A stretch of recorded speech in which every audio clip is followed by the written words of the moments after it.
So for those of you that don't know, I've been around a very long time making games. Actually, I started making games in 1985, which to my horror I worked out was 34 years. It's quite a long time now, isn't it? So Sensible Software, my old development company that I set up with a partner of mine, was one of the successful UK development companies in the 80s and 90s. We had a bunch of hits on the Commodore 64, and then we replicated that on the Amiga. We actually made the first football game I made. I confess I'm a big football fan, so I come from a football fan realm of football game making. Was a game called Microprose Soccer, and Microprose Soccer was made in about '88, and it was, if anyone remembers Take-On World Cup, it was an old arcade machine, which is basically like a table with trackballs on it, and you had to do this with your hand to make the players run and then press the buttons. It really bruised your knuckles, but it was a lot of fun. So, like a lot of games from the 80s, in the old 8-bit machines, we emulated something from an arcade machine and then put our own twist on it, and that was very successful. But of course, the ambition was quite limited in those days. We just had a few international teams. We signed with Microprose, so we threw in some American six-a-side indoor soccer, which is what they had at the time. And you could bend the ball, and there were some rain effects and replays. It was cool, but it was 8-bit. So fast forward to 1992, Microprose Soccer has now been usurped by a game called Kickoff and Kickoff 2, which were the dominant football games of the day.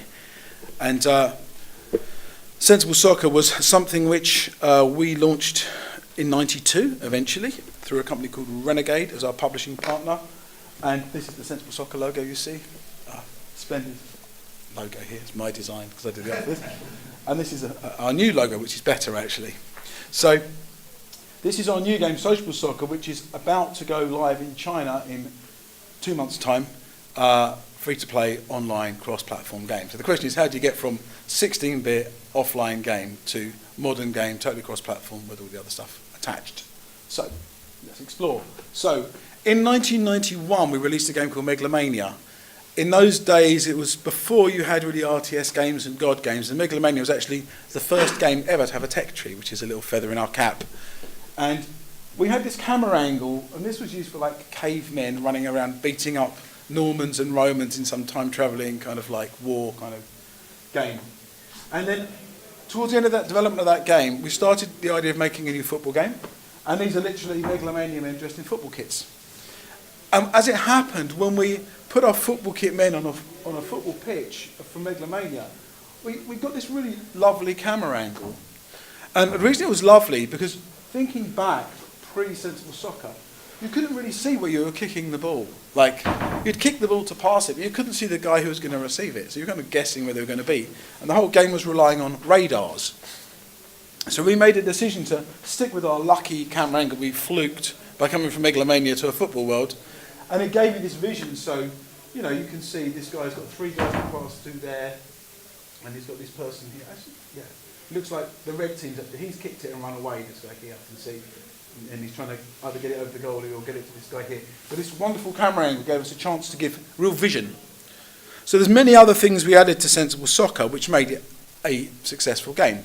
A brief recap on the series. Sensible Soccer came out in '92, and then it came out again in '93 because it's football, so it's seasonal. In '94 we released a game called Sensible World of Soccer, which went on to be our most successful game. And that came out in '94, in '95, '96, '97, and eventually went away. And what happened with Sensible Soccer, it was a very dominant 2D game. It was the 2D football game in the world. We were the top football game in the world before FIFA Soccer. So we had 2 or 3 years at the top before FIFA came along and dominated us in a number of areas. And in those days, piracy was huge. So this game, in all its versions, probably sold about 2 million copies. Piracy was reckoned to be 30 to 1 in those days. So that's like a lot of money we lost, but 60 million people have played the game, so it's very well known, especially around Europe, but also in other parts of the world. And so this became, you know, a cult kind of game for a bunch of time in the 90s. So we're going to analyse a little bit about what we did then and what we need to transfer it to now to capture the spirit. And the important thing to realise is, pre this, you had Kickoff. Kickoff was a fun game to play. It was a great game to play, actually. But it didn't have much depth of tactics. It didn't have that many choice of teams. It didn't have the world of football. It had this kind of action part, and that was about it. Sensible World of Soccer, which ended up being one recognised in 2006 by Stanford University as one of the 10 most influential games of all time. So that's like next to things like Tetris and Mario. So this is a very lofty thing we got from that. Sensible World of Soccer had 1,500 teams in it. It had 23,000 research players. It was the first game to have players who had dark skin, had blonde hair. Everyone used to look the same before. So, you know, have the numbers of the players that are real in their real life on the top of their heads. So we really took the whole world of soccer and dumped it in a game, in a fun arcade game, with very versatile, lots of different play modes, creating your own leagues, playing in preset leagues, etc., etc. So it really raised the bar for what was expected. Of course, it wasn't online because nothing was online then. This is pre-internet, it's pre-email, this era of making a game. And here are glorious dull menus with wonderful functional graphics. But this was all you needed, you know, boxes to select stuff. People didn't expect much more in those days. You can see you had option to edit all the team data, load and save data, some highlights, so there's some replays going on there, and friendlies and cups and leagues and various things. And then when we went to the Mega Drive, and this looks horrendous now, but this was like quite modern in those days. So you had like a Mega Drive graphics. And where we really lost out to FIFA actually was in the Mega Drive, because FIFA went 3D. It was strange to us that they ran at 15 frames a second and we ran at 60, but people were so in awe of the 3D graphics compared to 2D that it trumped us. A bit of marketing helped. But we had these funny old arcade machine style things. And here you see, again, Sensible World of Soccer, the same view, and now you get to see this strategy and how it comes into play, the camera angle. A guy's got a free kick, he can play it short here, he can play it long to this guy here or to that guy there, he can go direct, you've got the wall, you've even got guys back here. So you've got this total view of a football game, and football is a strategy which other camera angles actually can't capture. And you can see this Kispet Honvéd versus a Hungarian league match. And here you see again the menu style with the squad, so you've literally got the faces. Unfortunately, this example face, they're all like guys with dark hair and white skin. But we actually had 3 types. This was enormously varied in those days. You didn't have like Cristiano Ronaldo's head, but everyone was the same, and we at least had 3. The names were all pretty correct. I think we started to mess them up in the Mega Drive version, but this is pre-needing even licenses, which was quite convenient for us. You can see the different formations. Then these are user A. This is where you can edit your formations, the players on the pitch, their values. You know, this is all a long, long time for anyone else was doing this. We're back in 1994 here. You had 20-season career as a manager to go through and buy players and buy and sell on the market and eventually get the England job or the France job, wherever you're from, and try and win the World Cup. Or get sacked, maybe. And then we went on to 98, and this is where we struggled. The problem for us as Sensible was we were a very, very dominant 2D publisher on the Amiga, on the ST, on the Mega Drive. But we were really awful at 3D because we had no experience. We were 2 years behind everyone else.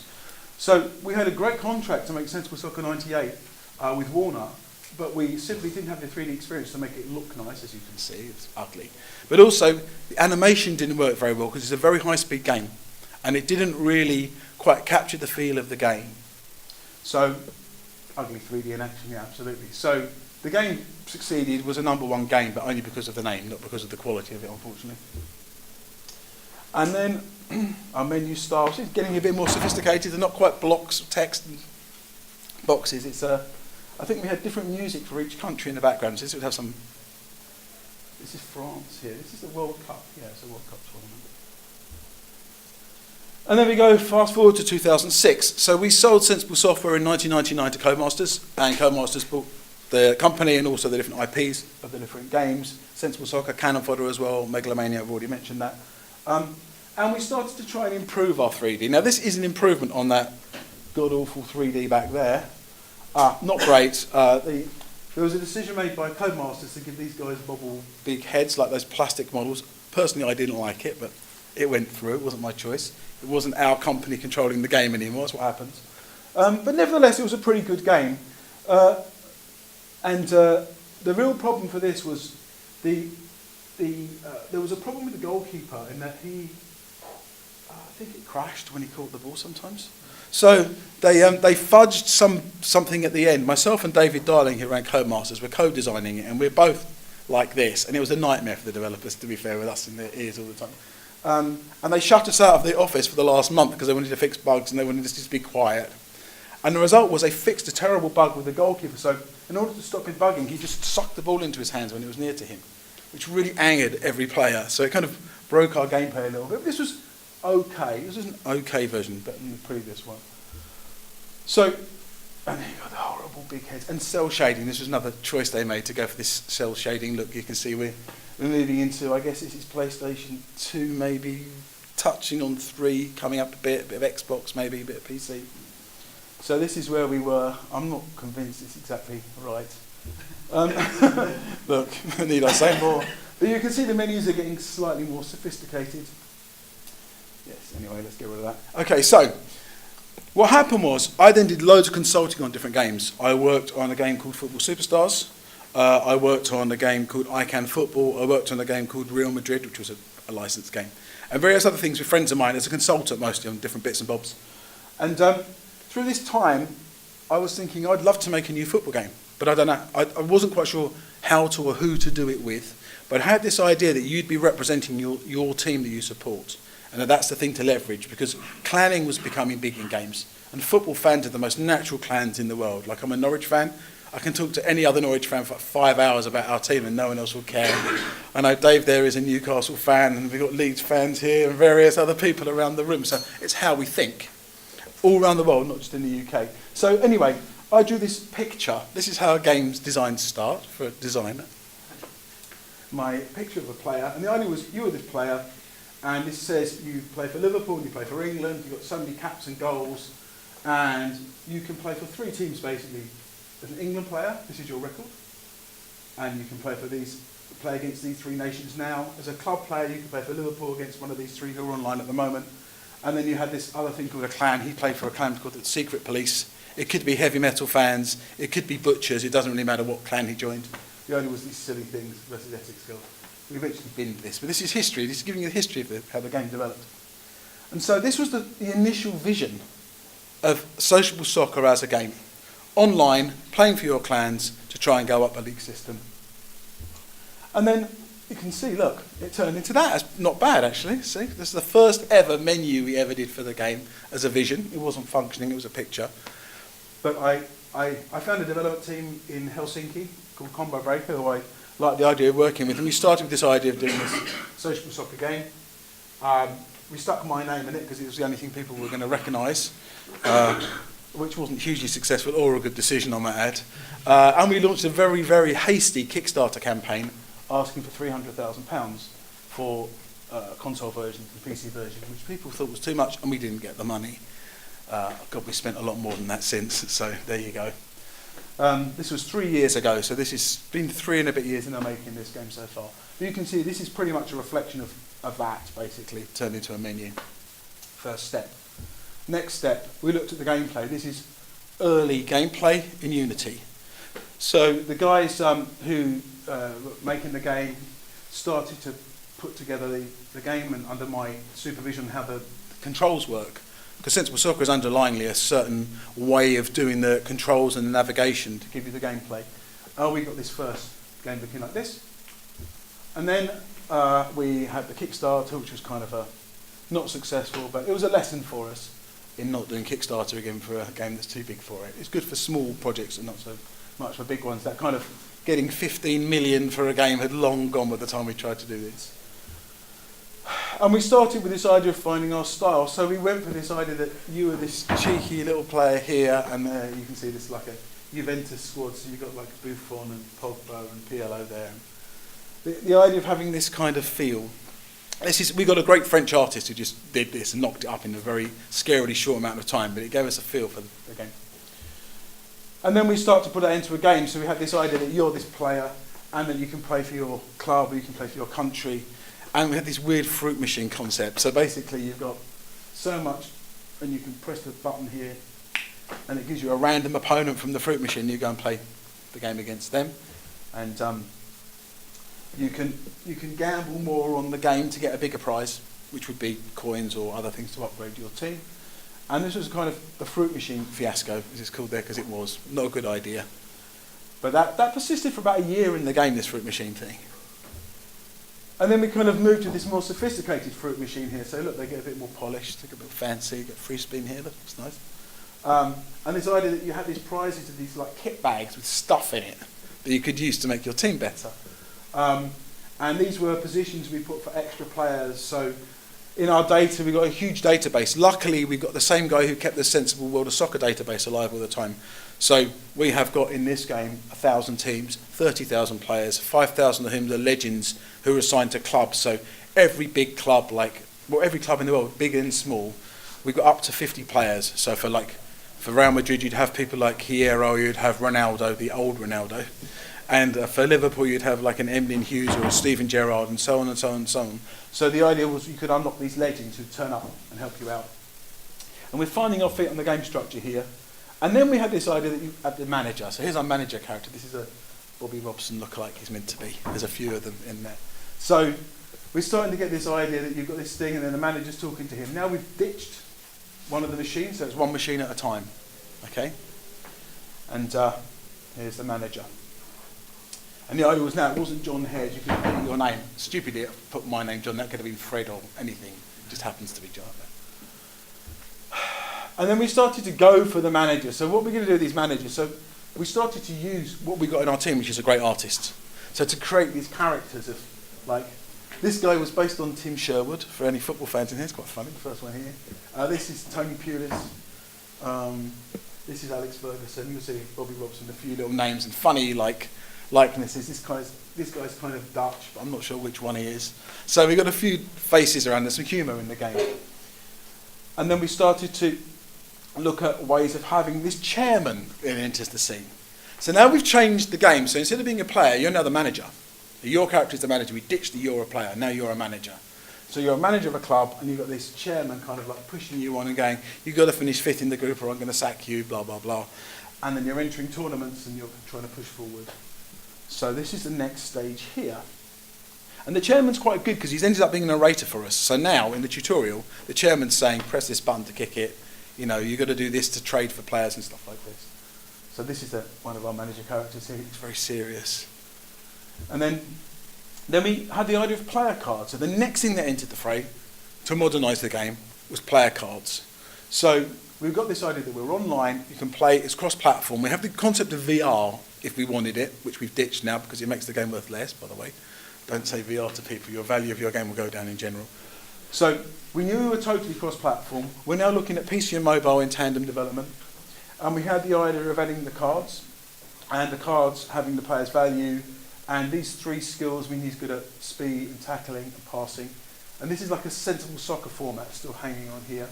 And you've got the names and stuff. You can see it's starting to take shape. And then we had the idea of the manager kind of like talking to you about what's going on, and a slightly more cartoony feel. One of our managers here. And this idea of this tactics pitch with characters on it.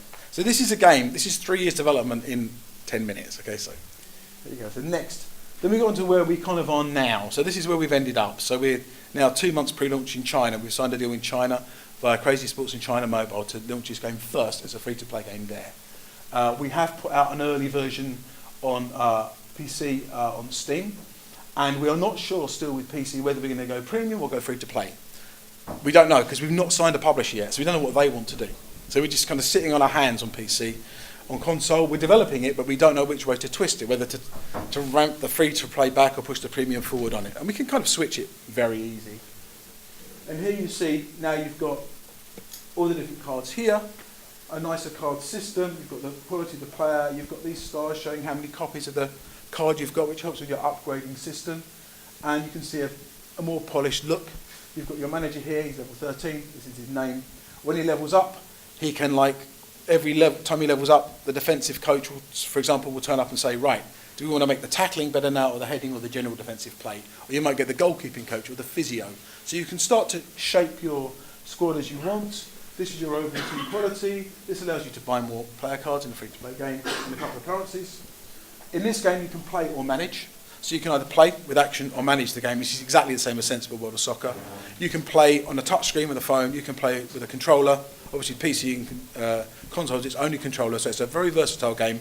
Play online or offline. And we can play platform versus platform. So we've already done experiments with PC to mobile from England to Finland. It kind of works fine. So we're pretty versatile with that. So we're now modernising a game. But the gameplay, once you get into the action, is just like Sensible Soccer would be for a modern machine. Had we made Sensible Soccer now, it's got that fast playability, it's got those lots of teams, it's got that fun edge, but it's a modern game. So it's online, so it's card collection. Because that's how games are done now, you know. That's the modern world. And here we've got like the card collection here. You can see a bit more about the cards. You can see their skills at the bottom here. You can see where they play on the pitch. This is Jordan Pickford. Okay, this is Jordan Pickford here. You can see we messed up a couple of letters in his name. But you get a good idea of how this is looking. And then you can see the player details. So this is an example of a licensed player. So when we've got a licensed player, we stick the face in and the proper name. When we don't have the license, it's a ball and his name's messed up. That's basically the big difference. And this is we've kind of signed it with a Chinese company, so it starts to turn a bit more Chinese, as you can see. So this is now a Chinese name, which means something like Dream Stadium Soccer with the CSL license all in one thing, powered by Social Soccer, which is the bit we care about. And then we have the kind of way we're kind of presenting the pre-match screen teams. And you're ready to kick off. And you can see here we've got the license badges for the Chinese teams because we've got a CSL license. And then we have the view of the game. So this is what the game now looks like in-game. It looks better than the previous 3D efforts we've made. And you can play the game in two ways. So you either play up and down, classic Sensible Soccer style, or you play side to side, which is kind of like a FIFA-y style, I call it, you know. So both work just as well, in my opinion. And we've got little things like these hoardings around the side of the pitch. Actually, they're black here, but we can kind of sell that for extra income, which is nice. That didn't used to happen in the old days. And this is where we are. How high can we jump? We've got a new game. We're cross-platform. We're online. We've got card collection. It's 3-minute games. It's very esports friendly. We had it in the Women's Esports Championships in China just last month, and it was pretty successful. And now, currently, we won an award about 3 weeks ago as the most anticipated game in China for next year. So let's see how we do. Thank you. Excellent.